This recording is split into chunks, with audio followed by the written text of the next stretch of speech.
Good morning. Thank you for joining us for today's webinar. My name is Sean O'Brien, and as always, pleased to be joined by Steve Huntington. Steve, go ahead and introduce yourself. Yeah, thanks again, everyone, for joining us for the late June installment of our Coffee Talk. I'm Steve Huntington, Director of Analytics here, and I've spent my entire career working with community financial institutions and I guess 25 years or so, and spent the last decade plus here with Sean at QuickRate. Thank you very much, Steve. Just a reminder, if you have questions, communicate with us through the chat box or the Q&A box. We'll monitor those during the presentation and take them in the midst of the conversation or certainly towards the end of the discussion today. So certainly welcome any questions that you might have. Just a reminder, again, I think a lot of you have, kind of gotten into a rhythm on your process. So some of the things we're going to talk about today, again, are enhancements that we try to make that are always optional, but just to try to help you even more make this process less friction or more frictionless. And so again, we're going to talk about a few of those enhancements again here today.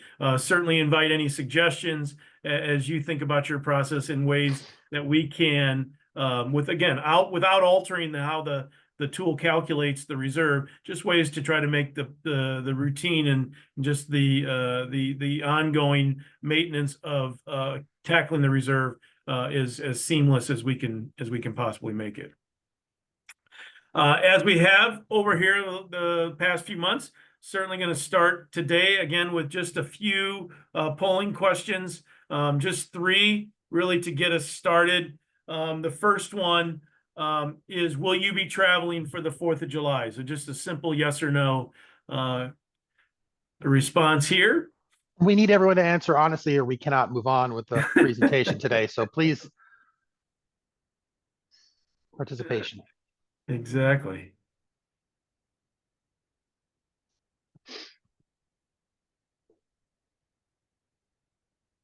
We'll go ahead and thank you for answering that one. I will end that one and share the results. So 85% of you will not be traveling. 15% of you will be. So those traveling, certainly be safe on the roads or air this weekend or the next weekend for the 4th.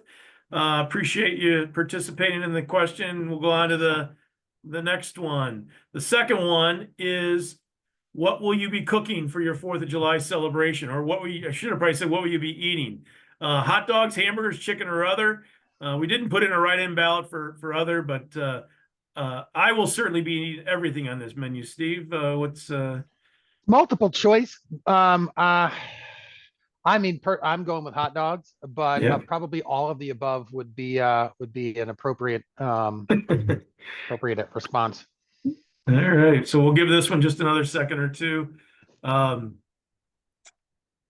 And share these results. So hamburgers are the winner, most popular thing to be cooking on the 4th, with other hot dogs and then chicken. So again, I should have done a write-in ballot for the others because I'm now very interested in what people will be cooking. Be careful when you open up a poll to the masses, Sean, and allow write-ins. You get creative responses. Yeah, but now I'm intrigued by what others will be cooking here on the 4th of July. And then the final one is, whoops, let's see. I got to stop sharing that one. Is fireworks. Will your gathering be lighting off fireworks? Just a simple yes or no here.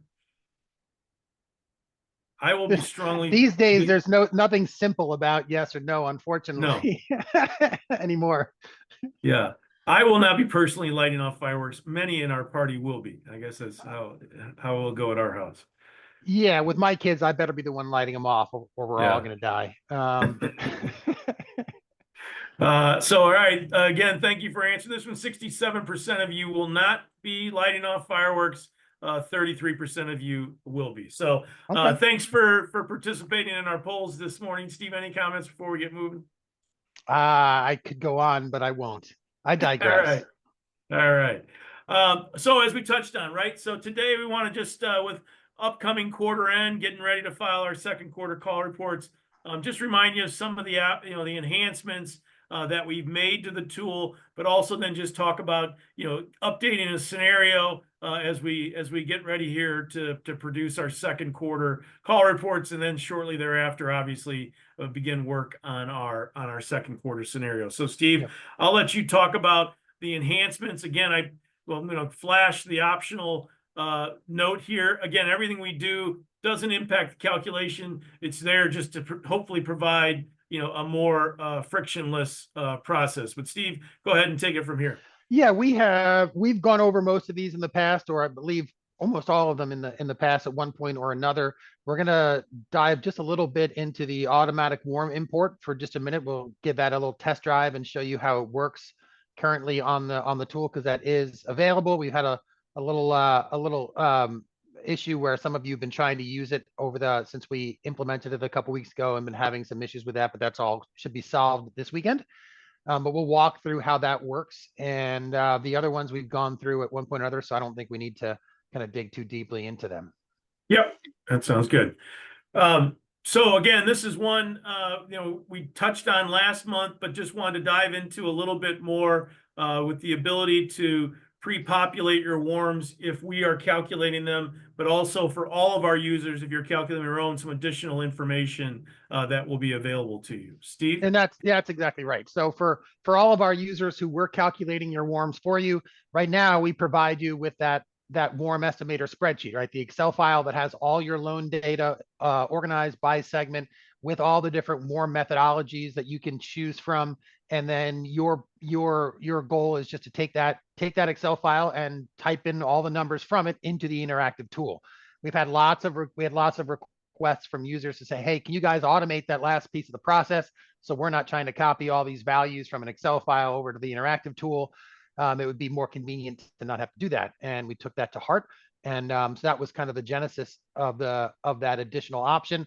But even for those of you who were not calculating warms for, if you want to kind of get the ball rolling on using the tool, or you at least want to just see some industry data, some peer data on warm calculations, or even just prepayment assumptions, this new data that we have can really help with that. So you'll be able to import let's say, either the NCUA study that they do every single quarter, where they calculate warms and prepayments for a bunch of credit unions around the country and provide that data on their site, and they update it quarterly. That all data is available to you guys using our tool, as well as we've aggregated the thousands and thousands of scenarios that our users have run on the CECLSolver, and we have averaged out warm values and everything else there. So you can either take peer data from our tool, proprietary tool, or you can take peer data that comes from the NCUA study, or you can compare and contrast the two. And it can help you get the ball rolling, or just provide a sanity check. If you're calculating your own warms and you're doing it internally, you want to make sure that nothing seems to be well off. You can compare it to those two industry-based or peer-based values to get a higher confidence level that you're on the right track, or not kind of well away from your peers. So let's kind of dig into that for a minute. If you'll scroll down to the next page for just a second. So this is where it is. We'll stick with the first one first for just a second. This one? Yeah. This is where it is on the tool. When you first load up CECLSolver and go to the loan portfolio summary tab, in the warm column, there's a new green button at the top. You can click on it. It'll allow you to choose a methodology. The first two methodologies there, adjusted for prepayments only and adjusted for prepayments and amortization. Those two options you'll only be able to choose if we are calculating your warms, right? Those are based upon your loan level data. And so you'll only be able to choose those if you're having us do the warms for you. If you're not having us do the warms and you want to see the peer-based data, then you can click on the third or fourth option and then choose a date, whether it's, you're running one as of the end of last year or March 31st. And in the next week or so, they'll be updated with June 30th data as well, or second quarter data. And it will populate all the warms for you without you having to plug them in. Just to remind you where that data comes from, the peer-based data on the next slide. If you go to the next slide, John. Oh, there we go. This is the data that we get from the NCUA. It is updated quarterly. We have it available not only on our interactive tool using this new function, but also in our knowledge base. And I'll show you guys in a minute how to get to that. If you go to the warm estimator tool in our knowledge base and download that Excel file and open it up, you'll have this table is in there as well and gets updated every quarter directly from the NCUA. The nice thing about this is it not only gives you actual warm values if you're not calculating them yourself or to compare with your own, but it also gives prepayment rates by segment. A lot of institutions that are calculating their own warms or having us calculate their warms don't really have much of a clue as to what is an appropriate or defensible prepayment rate, an annual prepayment rate, which is the warm calculation is pretty objective, right? It's simply, here's the math, here's all my loans, here are all their maturity dates, what's the average of all those remaining maturities. But since you're estimating the pay downs in the future, having an estimate of your future prepayment rates is a big assumption that is subjective within the warm calculation. So you can utilize this NCUA data maybe just to update to use for your prepayment rates and then still do your own warm calculations with all your own loan data, just plugging in the NCUA's quarterly prepayment rate estimate. So that's one way to utilize this data. On the next slide, it just reminds you of where we're getting our internal CECLSolver user data from. So this is something that we've started doing now that we have so many users, hundreds of credit unions and commercial community banks all using the tool, and they're running thousands of scenarios every single quarter. We can aggregate all that data and provide averages for you, so you can see not only what your peers are using for warms by segment, but also what direction their Q factors have been headed in the last couple of quarters and what direction their resulting reserve, their ACL, has been headed recently. And so this is the non-commercial side, but it's a 2-page table that also has the commercial loans as well. This table is also available separately. You don't have to wait for our coffee talks, although I know I get excited when you all show up here. In a knowledge base, there's a separate link that we have that updates this every quarter as well. And we're going to go over that knowledge base in a little bit of detail in just a few minutes. At this point, Sean, let me go ahead and share the screen because I want to just show them very quickly how that warm population works in the real world. Yep. All right, here we go. Screen 2. All right, so I've opened up my CECLSolver, and this is just a brand new, fresh scenario here. And I'll click on the loan portfolio summary. And here we go, right here, right where you'd be plugging in your warms or updating your warms with new data. Instead of this starting point being just a random plug of 3 years across the board, we can pre-populate it. And I can choose a methodology. If we're calculating your warms, you can choose one of these two. And if we're not, you can also, or if we are, you can choose one of these. Let's say I just want to use all the averages for all the CECLSolver users. And I want to do it not as of December, but I'll do it as of March 31st and click apply. And boop, all those warms just got auto updated and populated right there. And then it refreshed the entire tool. It takes a couple seconds where everything's grayed out because, as you guys know, we're using the warm method. Everything is driven, all the calculations are driven by that warm number. So when you type in a new warm, the entire tool is recalculating on the fly. It's going back into history. It's getting new loss levels for your institution, for every single credit union in your peer group. It's applying that and adding any Q factors and recalculating the expected loss rate and dollar amount across the board. So a lot of things happen after you type in a warm, but now you don't have to type them all in manually if you don't want to.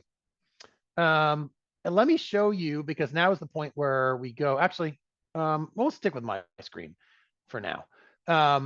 If I click on this button up here, our knowledge base opens up a new tab now, which is where we've kind of consolidated and created a new headquarters for all those resources, all those things that you might, tools and tips and tricks and audit functions and peer data and primers and everything else all on this one page, which is going to be expanding over time as well to have more than it has right now.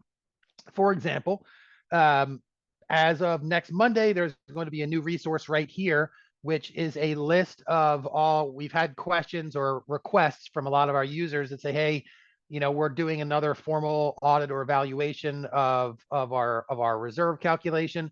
And the auditors are asking us for a list of all the changes and enhancements that you guys have made to the CECLSolver since we signed up, right? It's one of those checklist items that an auditor or an examiner might have, that if you're using a third-party model, that you're informed of as that model is evolving over time, right? And so this will be an updated, we'll update it whenever we have additional changes to the tool, and it'll be just a piece of the puzzle so you can make that process a little bit easier, and you have a reference. And we go over these things every month in the coffee talks right at the beginning, what the more recent enhancements of the tool is, but this one has dates attached and it's more comprehensive. Got the warm resources here, right? Which is just some discussions about prepayment assumptions, our warm estimator tool, which I'm going to click on in just a minute. This is the Q factor determination support matrix. We have illustrated that on previous coffee talks. It is just a framework, an Excel-based template or framework. If you're looking for more granularity or something more robust to help you justify and defend all the subjective Q factor adjustments you're making, and more in kind of more detail than our interactive tool will easily or efficiently allow. This is just an example of one way you might do that with an Excel support matrix like this one. So you can download it, you can play with it, modify it, make it your own. It's up to you, but we thought that would be helpful. This right here, the CECLSolver peer median. So if I click on this, that's that file that we recently started creating a couple quarters ago, and this will be updated each quarter so you can see for all of our other users and thousands of scenarios, what are the average warms, what directions your Q factors are going in, and everything else. So that's there. We had obviously a big push of most of our credit unions that were kind of over the last year doing their initial audit or their initial exam where we're all living under CECL. And so we've been working with a lot of examiners and a lot of auditors, and we frequently had questions about validation and our role in validation and everything else. And so we wanted to provide some additional resources there. So this is something we put together somewhat recently, maybe a couple months ago, that discusses more comprehensively what the validation process is, what our role is and isn't in that process in a little bit more detail, talking about our SOC report, what it does, what it speaks to, what it doesn't, and the additional resources we have available to help you in that process. So we thought that would be helpful. This historical loss rate methodology sample. So frequently we get questions from auditors saying, I don't need all the numbers. I can calculate stuff myself, but can you just give me an idea of how you guys do that loss rate calculation? I just lost my, oh, here it is. All right. And so so that's what this is. It's using sample data. It's not using your data, but it just shows, hey, if you've got a warm of 3 years and a custom look back period of say 2.5 years, how are you guys calculating a lifetime loss rate from that data? So here's some sample data, and here's how we calculate the loss rate over the look back period. Here is that look back modifier, so we can account for any differences in timing between the look back period and the warm. And then there's the resulting thing. So that's just another little thing there that helps explain how we go about our methodologies. Let's see. We are going to have, at this point, let's go ahead and switch back to this PowerPoint for a second, Sean. Because one thing we're adding to the tool here, to the knowledge base, is we've been working hard for a while now to collect and aggregate and create a bunch of what we call a video resource library, which will be, we have a lot of users who say, listen, on your last coffee talk, you talked about this concept or that concept, and it's something I want to revisit and get clarity on or share with someone else at the institution that's using the tool. Do I have to watch your entire hour-long, speech about everything else to get that? And so we wanted to sort of create a bunch of smaller video clips, bite-sized clips that kind of highlight frequently asked questions and common questions and industry best practices and everything else. So we're creating that, and we're going to have it right here on the knowledge base. There'll be a separate area where we have them all listed. We're also going to stick them exactly where they're most helpful within the tool. So if we've got a little clip about common questions for unfunded commitments, or about the warm look back modifier or multiplier, then we'll also stick some of those links directly in the tool on the page where they're helpful. So we just want to provide as many resources so that certainly we're always here to available if you want to give us a buzz and go through something, but we want to put the tools in your hands so that you can get to what you need to and get anything explained as efficiently as possible. I'm trying to see if we need Yeah, anything I else. think just to kind of reiterate what Steve said, right, is we, one, we want to share, knowledge that, other users may have asked for, or that we know are kind of common, pain points, if you will, or sticking points. But also too, just we want to make sure, our response to you can be as quick as possible, right? And so by, embedding these into the tool where often they're going to come up, or where you might encounter the question, or the question may occur to you, our thought is just to, as Steve pointed out, put much of the resources in your ability to get a fresh look at an explanation, rather than having to reach out, to David or Jason or our service team, or even Steve and me eventually, to get those, what we think are questions that we can hopefully address through a video, much more effectively and So it'll be efficiently. a mix of clips from these actual copy talks that you'll see, as well as some individually produced ones where we thought it was just something we should address. And instead of writing some large monologue about it and giving you some other document, we just give you a short little video to explain it, because a picture is usually worth 1,000 words. Yeah, exactly. Exactly. Or 2,000 words if it's coming from me. Exactly. Yeah, so let's head. I'm going to come back to that in a minute on the screen here, but let's head to the next section here. So Yeah. go ahead, Sean. Give it a little update. Yeah, no. So I think, as we enter the end of the quarter, knowing everybody's going to be working on scenarios here, after the weekend and after the holiday, we just thought, hey, it's probably a good refresher just to go through what it takes to update a scenario. And Steve's put together a nice little step-by-step process that he's gonna walk you through. Yeah, so we're going to go through these steps here on the PowerPoint presentation, and then we're going to look at it using the actual tool.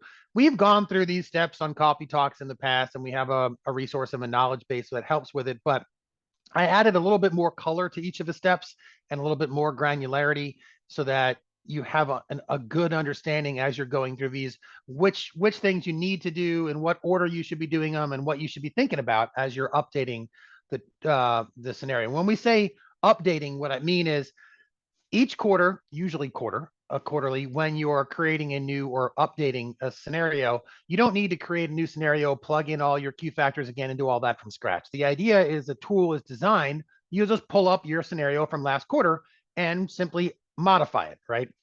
Make all the changes you need to make without having to rebuild the wheel each time, and then save it as a new scenario. I cannot stress that strongly enough. When you're done with this process each time, you need to be saving it as a new scenario, so that 6 months from now, if you're having an audit or an exam and they're asking about how you calculated your reserve from the end of last year, you still have a scenario saved that's as of the end of last year.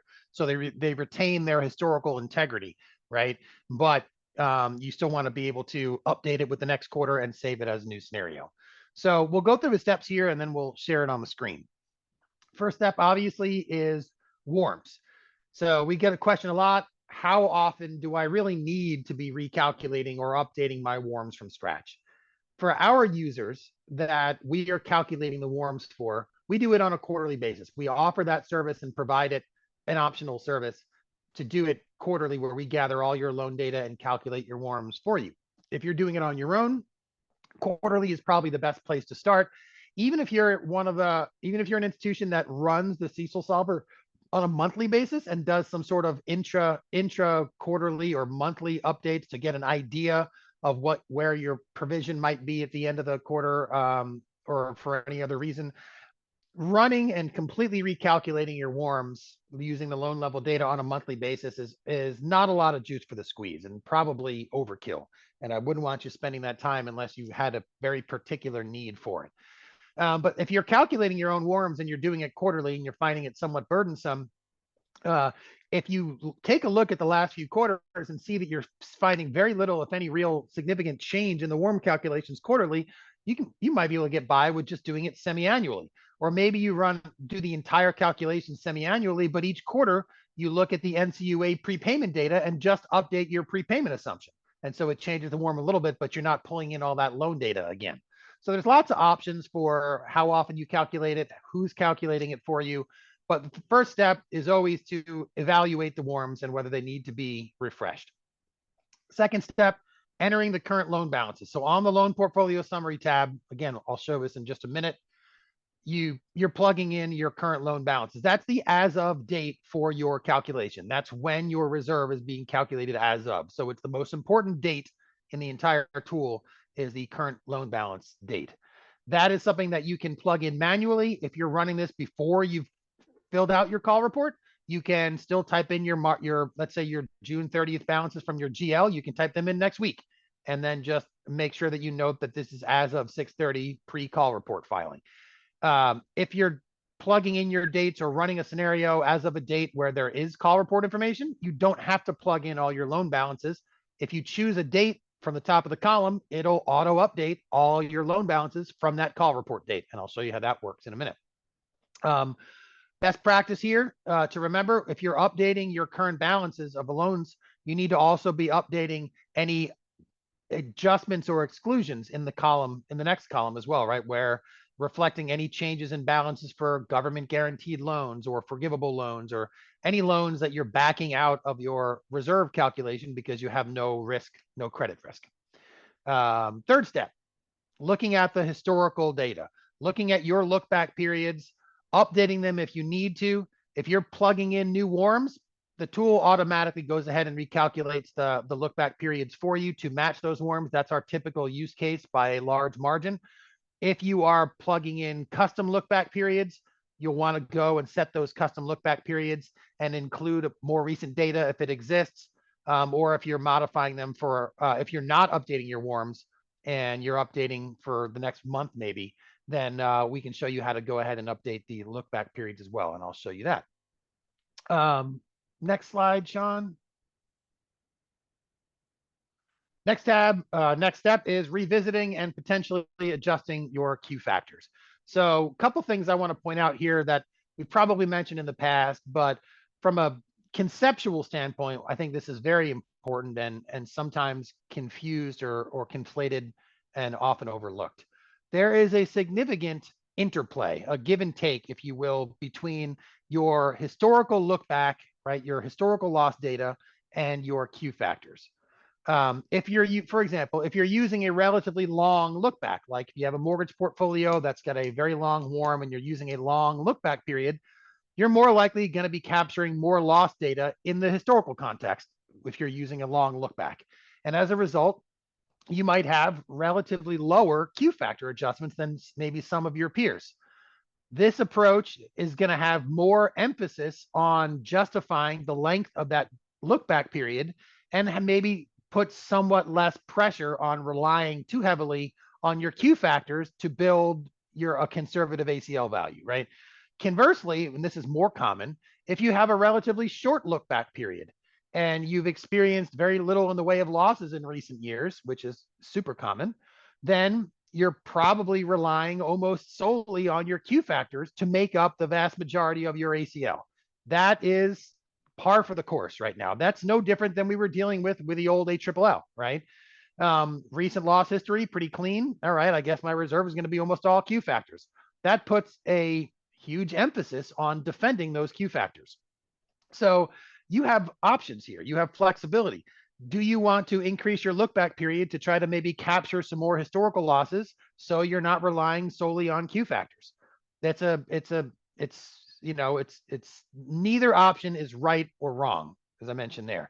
Just two different approaches to get to the same endpoint, which is a defensible estimate of your expected future losses based upon some combination, some balance of your experience in the past and how you think things might be different going forward.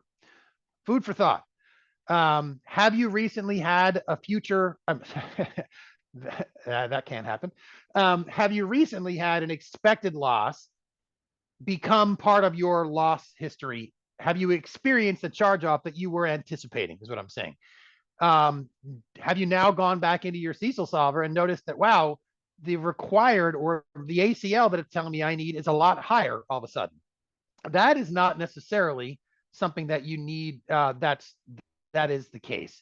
It means that you need to reevaluate your qualitative factor adjustments and potentially decrease your Q factor adjustment. Because if you think about it, if you had a if part of your Q factor adjustment was anticipation of a loss in a particular segment where you knew there was some weakness, there was an issue with that relationship or that credit, and you hadn't charged anything off yet.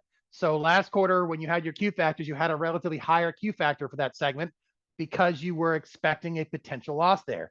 Now that loss has actually happened. You see, if you look at your historical loss rate, it's higher because you've experienced that anticipated loss. You need to make an adjustment on your Q factors so you're not double counting that loss. If, as long as a loss was somewhat anticipated and taken into account in your Q factors last time, you should not see very much of a change in your overall reserve as a result of that loss, right? You were counting for it in the Q factors, the future, and now you're accounting for it in the past. And you don't need to continue counting for it in your Q factors. So keep that in mind, that whenever you have any significant losses, you should absolutely be immediately reevaluating the Q factor adjustment in those segments to make sure that you're not double penalizing yourselves. A lot of the hesitancy to do this, we've seen, it comes from just the natural reaction of an examiner in particular, auditors somewhat, but probably more examiners, where they don't like to see, negative Q factor adjustments, or even just a lower Q factor adjustment than you used to have. And you better have, some good justification or points for paper to explain why it's decreased. That's fine, but it is still completely acceptable and appropriate to do so under these conditions, which is going to be a pretty common condition as we have any sort of credit stress moving forward. Sean, something you wanted to point out there? I was just going to say, yeah, I mean, I think it's just, the part of the E and CECL, right, is expected. And so I think in the old ALLL, it probably wasn't as intuitive nor expected for you to be expecting losses. But, I think that's what everybody felt like they should do, is get, you expect losses, fund the reserve through Q factors. Once the losses actually materialize or the charge-offs materialize, right, then if you're past that point, then it would make sense to revisit your Q factors and likely lower them. So I think it's exactly what CECL is meant to do. I think conceptually and just from historical practice, it's just a kind of maybe a hard concept to get our heads around. But I think that's where we were supposed to be going and where we are today. So. And then finally, the last step is to just adjust any individually assessed loans. If you have new ones, if you have balances changed, if you've done a reevaluation of that credit and you have a different expectation of cash flow collections, you'll update that. And the unfunded commitment assumptions. We now have an auto importer, so to speak, in the unfunded commitments as well. So if you filed a new call report since the last time, you don't have to plug in the new unfunded commitment values. You can just choose a more recent date and it will auto-populate the updated balances. I'll show you how to do that in just a second. And then again, I will keep mentioning it till I'm blue in the face. When you're done, save it as a new scenario. We have a warning up there. If you try to resave it, it'll say, do you really want to do that? And you only want to resave it if you're halfway through building something, right? And you're going to come back to it later. All right. Let's go to my screen again so we can walk through this. You can see all that in practice. All right, here I am with a brand new scenario, but I saved a scenario. Let's say we're in April right now, right? And last time I ran the CECLSolver, it was as of 12/31 of last year, but now I've got 3/31 numbers and I'm trying to update the whole scenario. Here is my scenario. Where is it? Oh, there it is, right there. All right, so this is a scenario that's as of 12/31. We're going to walk through. There we go. These balance, the warm calculations are as of 12/31. My current balances are as of 12/31. The historical analysis we'll see here, once I re-pull up that old scenario from a quarter ago, we'll see 3/31 data that's available now, right here in the historical analysis. However, this old scenario is still saved in time and historically accurate because all of the look back periods end as of 12/31/23. So we're showing you that new data exists since then, but it's not taken into account until you tell it to, right? And so if I go to the unfunded commitments, all as of 12/31. So the first thing I'm going to do is update my warms. Let's say I'm using the peer data. I'm going to pre-populate here. I'm going to use that peer-based, all the averages from all the CECLSolver users. But now instead of as of 12/31, I'm going to do it as of 3/31. I'll click apply. All of these balances are just updated to be as of 3/31. And I'm going to go here, and I know I filed a 3/31 call report, so I can choose 3/31 right here. And all these current balances just updated to be from the 3/31 call report. If you hadn't filed that call report yet, right? If this is next week and you're doing a CECL calculation as of the end of March, but it's mid-April and you haven't filed yet, we can't auto update this because we don't have the data, right? You haven't filed the call report. You come in here and you update these balances from your right from your GL to be as of March 31st, and then you plug in the date. You just type in, all right, 3/31/24 is not available yet from the call reports, but I plugged it in manually, so I'm going to type in that date so I have a reference that this is all as of 3/31. So I've updated my balances, I've updated my warms. I go to the historical tab. You'll notice that it's already taken into account 3/31 now. Why? Because the most common user case from all of our users by a wide margin is when you plug in new warms, I want my lookbacks to match my warms automatically. So when you plug in new warms, it recalculates your lookbacks and makes them match the warms and makes them current automatically. If you didn't update your warms, right, this would still look like, hold on, I'll just give you a brief using a function here. If I hadn't updated my warms yet, it would look like this. This is what I showed you guys a minute ago. So if you're coming in here to update the CECLSolver and you don't have new warms, you're keeping with the warms you had from last month or last quarter, it'll look like this. And then you say, all right, I just got to change these. I want to take into account the first quarter. So I'm going to click on these and take into account the first quarter now. You don't have to do that for every segment across the board if you don't want to. You can just click on set common date range and do it in one foul swoop. I want all my segments to take into account the first quarter. Apply the changes and kaboom. Now all of these are taken into account the first quarter. That also is the case if you calculate, if you plug in new warms, but let's say you just have a custom look back period. If you want to use a 10-year look back period, despite having a 3-year warm, you can do that. But you'll have to tell the system that, right? You have to say, hey, I want, for my new vehicle loans, I want to take into account, 8 years worth of data, even though I only have a 2.5-year warm. You can do that, but you're going to have to tell the system, remind it that you want to use that longer look back period. And so this is a way to do that quickly for all the segments if you'd like. And I'm trying to remember. So once you've looked at, again, once you have updated your warms, if you need to, updated the balances, which you definitely are going to want to do, just made sure your lookbacks are still matching, or if you want to customize them, then we go and we do the Q factor process, right? This is where we think about our Q factors. We modify, adjust. If you had a recent loss in a segment, maybe you had a Q factor adjustment right here, and you're going to say, well, that loss has now happened, so I have a greater historical loss. I'm going to subtract some of this Q factor adjustment, and I'll make a note. This note from last quarter hopefully would say something like, half of this Q factor adjustment is coming from one relationship where we see additional risk. Now you see that note, you say, all right, well, that loss has happened now, unfortunately. So you'll make a note saying, updated and decreased my Q factor adjustment because we have experienced that loss in the past now, something along those lines. So that's how you'll modify Q factors. Individually assessed loans, update balance, update expect to be collected, anything like that. And then in the unfunded commitments, all right, these are as of 12/31, but it's something on your call report. So we filed the 3/31 call report and we click on that and click off. Those just got updated to be as of March 31st. If you're running this as of April 15th, you'll say, well, that's not a call report date. So I'm just going to plug in April 15th. So I have it as a reference, so I know. And then I'm going to manually type in these balances as of April 15th if I want it to be as of then. Those are the steps that I just outlined in the tool, but doing it here interactively. And again, don't click resave, click save as new, give it a new name and a new date. If you do this by accident, we have a warning now so that you don't click on it once and it's too late. This will remind you that it's overwriting the older version. Do you really want to do that?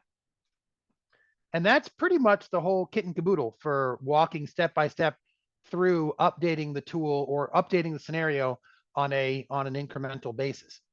Something I did want to very briefly point out in the knowledge base again, when we add those video resource library, this is we're using a tool that's called Loom, and this is what it looks like. So you'll get a link to the video clip, and it'll be right here in this tool called Loom, which just allows you to watch videos on any platform. You can do it on a phone, on an iPad, on your computer, whatever.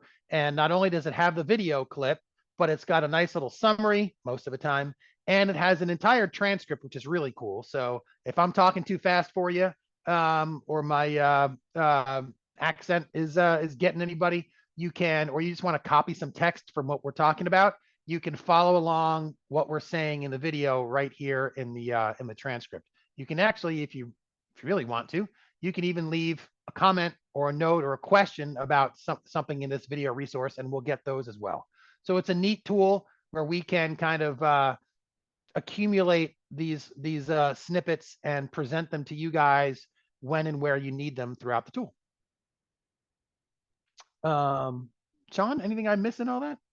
No, I think, yeah, I think I think all of it's good. I mean, I think, again, the Loom videos we really are designing to try to, just capture any questions as you're doing it. I think, again, updating your scenario here as we approach the end of the second quarter, we just thought this would be a timely a reminder, just of how to best practice, use the best practice involved with that. So again, I think we're open to any suggestions that you'd like to see us make Loom videos about, or any other ways just to, again, make this process as efficient for you as possible. I didn't think I opened this up. So the warm estimator tool, right here in the knowledge base, in that warm estimator tool, not only can you use it as a guide, if you're calculating your warms, you can do it using this tool. If we're calculating it for you, this is what we're going to provide you each quarter. And the data is right here. That's updated each quarter from the NCUA with the warms by segment that the NCUA calculates, as well as their prepayment rate guidance. And then on the summary here, it shows the primary different ways one can calculate the warm. These are the two that we present, that we import for you automatically. They're by far the two most common. I think almost 95% of our users are using either just adjusting for prepayments only, which gives you a higher warm. It's a little bit more conservative, sometimes overly conservative. And then this is where we're also adjusting for amortization on a straight line basis. So presenting two different warm calculations, and then presenting both of the peer-based ones, right? This is the NCUA guidance, and this is the averages from all of our users right here. So you have lots of different options to get the ball rolling on warms.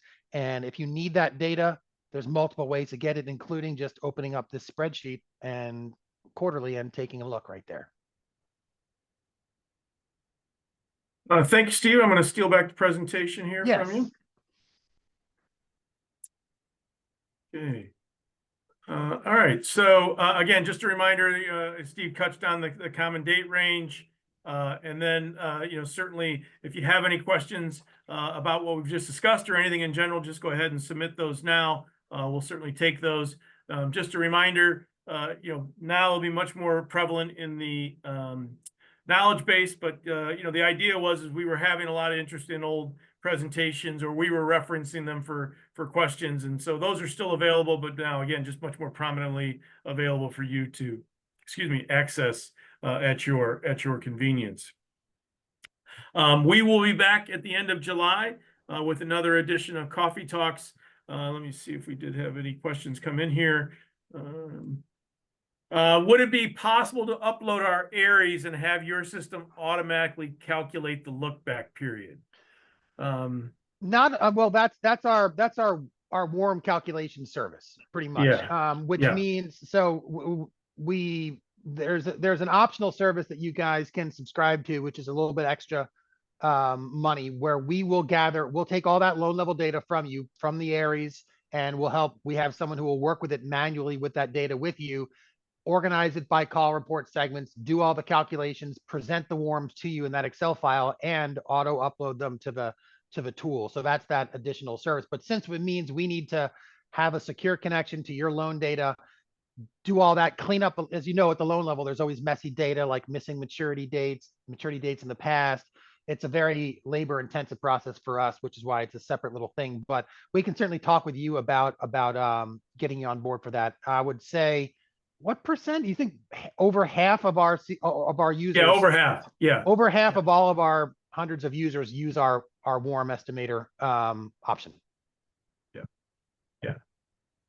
yeah. So yeah, absolutely. Half of our, it's pretty evenly split. But